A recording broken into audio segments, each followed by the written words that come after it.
Hello again. Hope everyone had a good weekend. Is now recording Sunday night, so I'm about ready for bed. Hopefully everyone else is in. I digress. Looking at the calendar, I can't believe it's almost August. I mean, I remember so long ago in March when we thought this was going to be. Again, I'm not trying to get too far down these less than happy thoughts. But so the passage I want to go over. So we're in the book of Mark. Let me move it over so I can read the verse. Book of Mark, chapter 8, verse 11 through 13. The Pharisees came and began to argue with him being Jesus, seeking for him a sign from heaven to test him. He sighed deeply in his spirit and said, "Why does this generation seek a sign? Truly I say to you, no sign will be given to this generation." And he left them, got into the boat again, and went to their side. So, on just a very base level, I can really connect and empathize with Jesus here, not in a performing miracles type of standpoint, but just how done Jesus feels.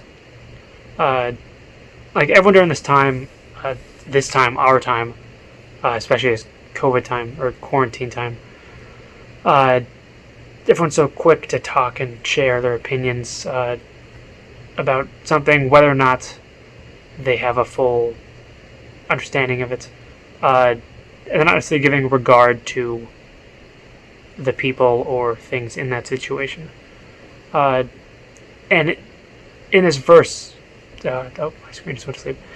In this verse, people are kind of doing the same thing to Jesus in a sense. The term a lot of us hear is putting Jesus or God in a box, and they just keep telling Jesus that, if you were the Savior, you'd be doing these things, and you're not doing these things, so you got to prove it to us. But Jesus doesn't need to, and he doesn't have to fit our definition of what a Savior is. But I love that he's just able to kind of shut down the conversation and peace out.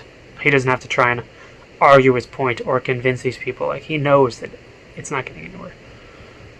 So two thoughts I kind of want to go through, hit on. So the first one, kind of an obvious one from this, that kind of constant desire for a sign. I know with me, I've caught myself being like, "Oh God, please, could you just do this for me? Could this happen?" Etc. A lot more when I was younger, but even still now. Not that I'm old, I hope. But just kind of the idea of I know God will do this that I expect him to do. God, please give me this. God is always, in the Old Testament, the New Testament, everywhere we see it, he's always one to subvert our expectations. Things we want or need are never provided to us in a way that we expect, or almost never. But they are provided in the way that they need to be. We can't get lost in this endless circle of, "God, please do this for me." If God never did anything again for us, that shouldn't affect how we worship or follow him. He's already done more than anyone ever could. The whole act of salvation, Jesus dying for us, has already happened. That is already paid. He doesn't have to do anything else. He does other things, and that's great, and we continue to worship for that. But we don't need to rely on these signs, these different things. And that idea really ties into the further context of this verse. So the beginning of Mark chapter 8 is the tale we all know when Jesus feeds the 4,000.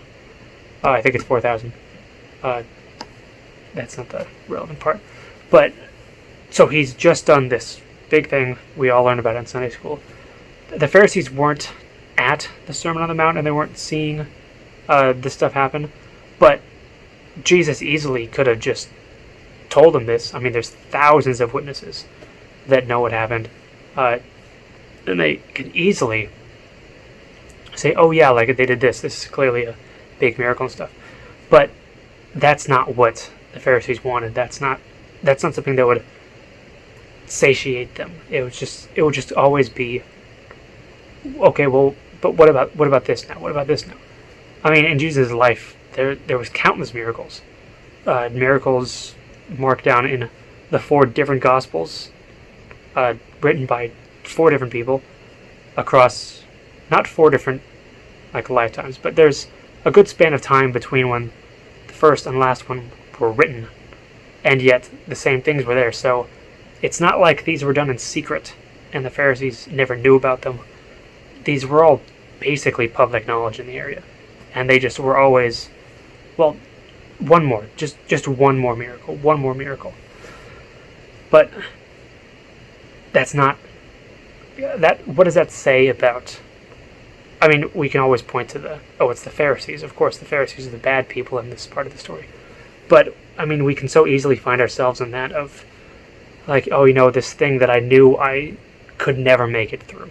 Whether it's like a test, some family drama, some whatever have you. Even this quarantine time, we know we'll get through it. God will provide. But we've been through all these things before, and God has always provided for us to get over it. And yet, it's always like, okay, that was great, but could you actually do this one extra thing? This thing you did was fine, but I could really use more of your help. And the whole idea of always asking for a miracle, it's not, you're never going to win someone over with a miracle, because it's always going to leave them wanting another one. As soon as you can do a miracle and then you don't do a miracle the next time, that next time when you don't do it is what's really going to stick with them. So don't lean into miracles. The second thing I wanted to talk about is kind of the idea of putting things in boxes. And I want to specify this is a figurative box, not a literal box. And it's easy to say, and we've all heard that don't put God in a box, don't put Jesus in a box. I think I already mentioned that. But I would challenge everyone to kind of extend that to not put anyone or anything in the box of what you've told yourself is relevant or important to a given subject. There's always more than what we know. We never know the full situation. We never know the fullness of another person.